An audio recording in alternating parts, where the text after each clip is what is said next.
ଶ୍ରୀଗୁଣ୍ଡିଚା ମନ୍ଦିର ନିକଟ ଶରଧା ବାଲିରେ ଘଟିଲା ବଡ଼ ଅଘଟଣ। ଠେଲା ପେଲାରେ ଦଳା ଚକଟା କାରଣରୁ 3 ଜଣ ଭକ୍ତଙ୍କର ମୃତ୍ୟୁ ହୋଇଛି। ତେବେ ମୃତକମାନେ ହେଲେ ବାସନ୍ତୀ ସାହୁ, ପ୍ରେମକାନ୍ତ ମହାନ୍ତି ଓ ପ୍ରଭାତୀ ଦାସ। ତେବେ ଆଜି ଭୋର ସମୟରେ ଏପରି ଅଘଟଣ ଘଟିଛି। ଏହି ଅଘଟଣ ପରେ ସବୁଆଡେ ଶୋକର ଛାୟା ଖେଳିଯାଇଛି। ସୂଚନା ଅନୁସାରେ ଭୋର 4ଟାରେ ପହଡ଼ ଖୋଲିବା ପରେ ମହାପ୍ରଭୁଙ୍କ ଦର୍ଶନ ପାଇଁ ଭକ୍ତଙ୍କ ପ୍ରବଳ ସମାଗମ ହୋଇଥିଲା। ଅଧିକ ଭକ୍ତଙ୍କ ଉପସ୍ଥିତିରୁ ଠେଲା ପେଲା ପରିସ୍ଥିତି ସୃଷ୍ଟି ହୋଇଥିଲା। ଏଥିରେ 3 ଜଣ ଶ୍ରଦ୍ଧାଳୁ ପ୍ରାଣ ହରାଇଥିଲେ। ଭୋର 4:20 ଏଭଳି ଅଘଟଣ ଘଟିଥିବା ସୂଚନା ମିଳିଛି।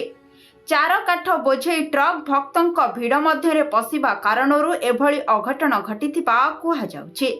ପ୍ରତ୍ୟକ୍ଷଦର୍ଶୀଙ୍କ ପକ୍ଷରୁ ମିଳିଥିବା ସୂଚନା ଅନୁସାରେ 50ରୁ ଅଧିକ ଶ୍ରଦ୍ଧାଳୁ ଆହତ ହୋଇଛନ୍ତି।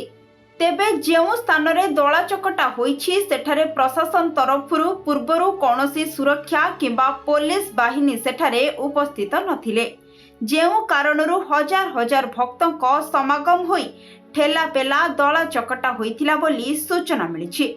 ଏହି ଘଟଣାର ପୁଙ୍ଖାନୁପୁଙ୍ଖ ତଦନ୍ତ କରାଯିବା ସହ ଦୃଢ଼ କାର୍ଯ୍ୟାନୁଷ୍ଠାନ ଗ୍ରହଣ କରାଯିବ ବୋଲି ଆଇନ ମନ୍ତ୍ରୀ ପୃଥ୍ୱୀରାଜ ହରିଚନ୍ଦନ ସୂଚନା ଦେଇଛନ୍ତି।